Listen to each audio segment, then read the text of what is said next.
Я люблю, Айдаева всегда любила, а теперь Галкова люблю. Вот и все. Люблю чистоту. Я не люблю Иркутск. Я ездила в Иркутск, и мне очень не понравилось в Иркутске. И сравните с Улан-Удэ гораздо лучше и уютнее у нас. Вот тебе и Айдаев, вот тебе и Галков. Значит, работают, умеют мужики работать. Ну и работайте. Дороги сделайте он нам на Аршан. И хорошо, вообще хорошо. Чего просим много? Мы же никуда не ездим. Нам что? Дома любим. Мне не нравится в Иркутске, особенно в центре где-то там. Как-то все непонятно. Непонятно и неуютно. И не... Хотя и такой же старинный город, одинаковый возраст. Абсолютно одинаковый возраст. Ну, сделайте вы что, побелите что-нибудь-то? Нет. Там у них не знаю, кто мы. А мне нравится. А наши остальные правительства наше, я считаю, надо поднимать же сельское хозяйство. Уж ладно, там на медицину денег там просить, мы уж просим. Я 53 года уж прошу, да? А что?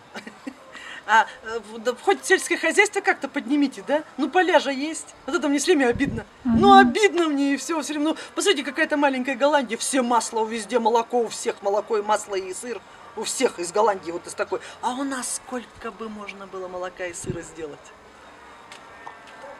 Как я хотела, чтобы у нас в Бурятии вот сельское хозяйство. Ну, раз аграрная республика, ну и поднимайте аграрную республику.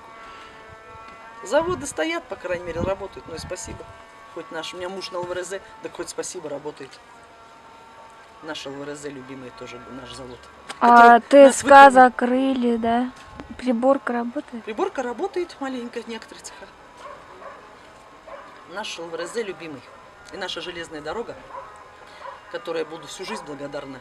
Вот кто нам не дал пропасть, это наша железная дорога и наш завод ЛВРЗ. В трудные самые годы именно они нас выручили, и именно они нас накормили, именно они нам давали вовремя зарплату. И вообще... Это Коренев? Именно, да, у нас был Коренев, директор завода раньше, да. И все сейчас директора какие есть, но считай, нормальные люди. И у меня муж работает с удовольствием, и я на железной дороге сейчас вот 20 лет уже, да. И считай, наша железная дорога нас кормит и одевает. Вот мы им благодарны. Наша семья особенно благодарна, потому что очень трудно нам пришлось, и они нам помогли. И я считаю, что мы даже выжили из-за них. Вообще хорошо.